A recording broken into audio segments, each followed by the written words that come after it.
Comment vous est arrivé ce lien particulier avec la Vierge Marie? En fait, ce lien, je ne l'ai pas choisi.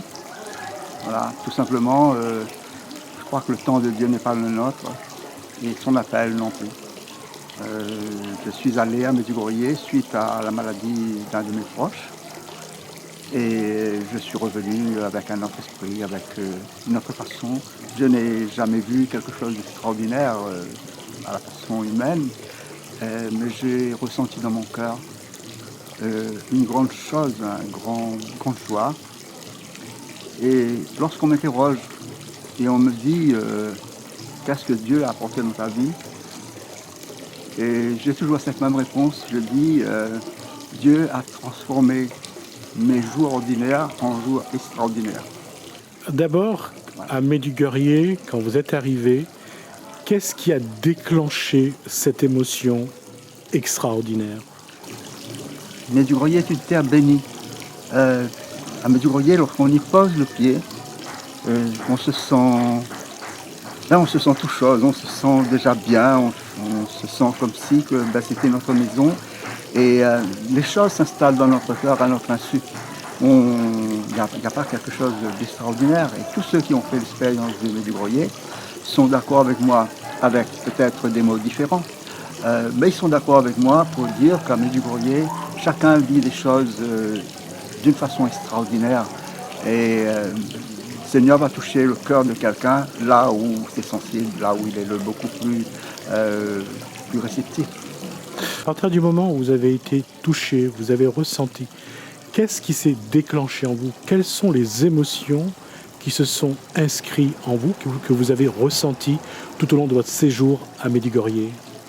Alors c'est juste, quand je suis parti de là-bas, c'est juste que je voulais tellement partager mon expérience. Or, ce sont des choses qu'on ne peut pas partager.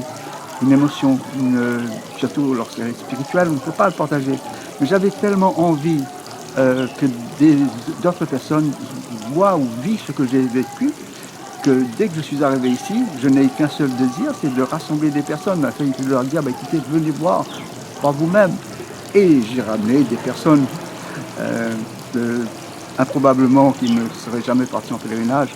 Et voilà, quelques personnes, 2 ou 3 ou 4, et tous les ans j'y allais, jusqu'au moment où j'en fais plus qu'un seul, j'en fais 2 par an, et c'est plus 10 personnes, c'est 50 personnes à chaque fois.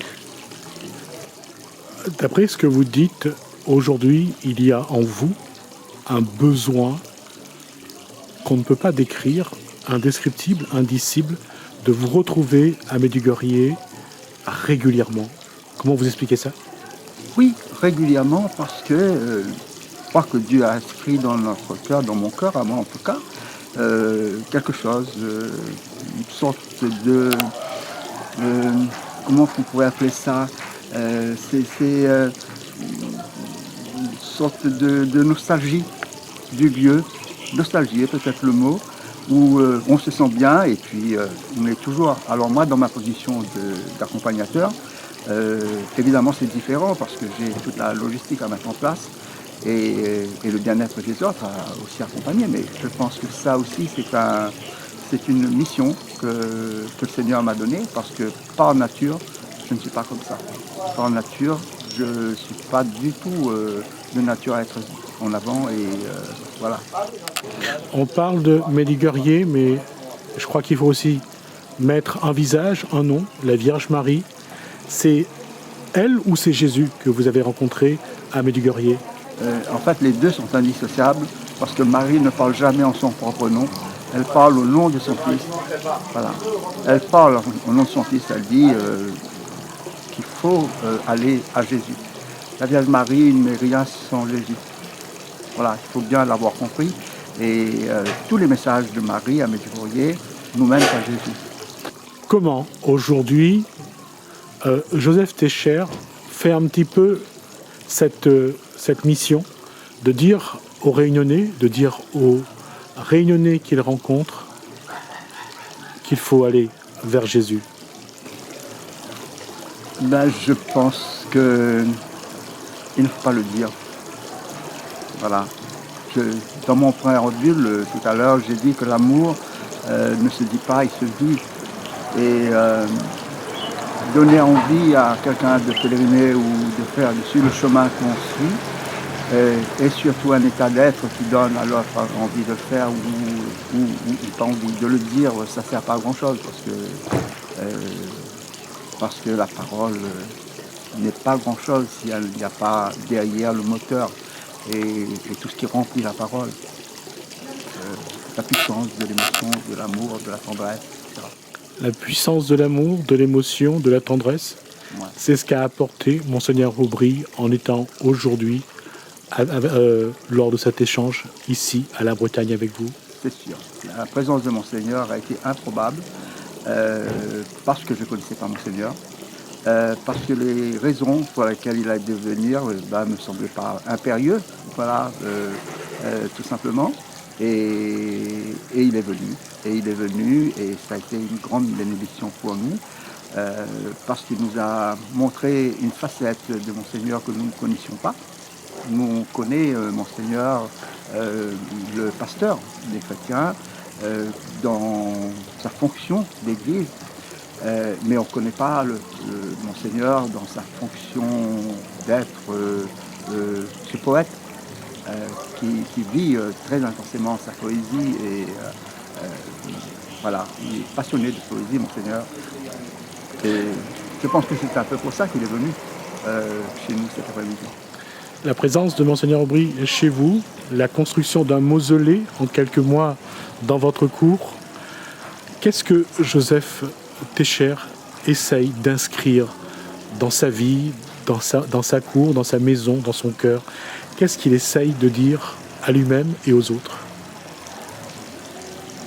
Rien, je pense que je n'essaye pas de me dire quelque chose, je vis l'instant présent et l'instant présent me commande de vivre intensément le moment que le Seigneur nous donne.